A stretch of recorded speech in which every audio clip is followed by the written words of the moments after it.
Pinaghahanap na ng mga pulis ang mga nasa likod ng pamamaslang sa mag-asawang Melvin at Miriam Odicta, ang mga umano'y big-time drug lord sa Western Visayas.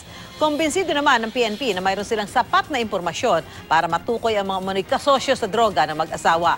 Narito ang report ni Chino Gaston.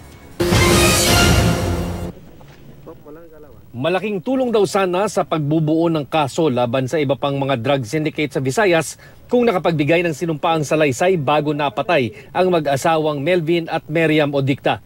Pero sa kabila nito, kampante si De La Rosa na may hawak na silang sapat na impormasyon para malaman kung sino-sino ang mga kasosyo na mag-asawa. It doesn't matter naman, at least sa intelligence side naman, alam na natin yung sino yung konektado sa kanya, sino yung kanyang upline at sino yung kanyang downline, at kung sino yung kanyang mga protector. Pinaghahanap na raw ng pulisya ang mga sospek sa pagpatay sa kanyang pagdalo sa 116th Police Service Anniversary ng Pro-ARMM sa Maguindanao. Muling hinimok ni Bato ang mga pulis na pagbutihin ang trabaho lalo na sa kampanya laban sa droga. Sa cemetery, para tayo sinampal, harap-harapan, yung pinakita sa atin yung mga testigos.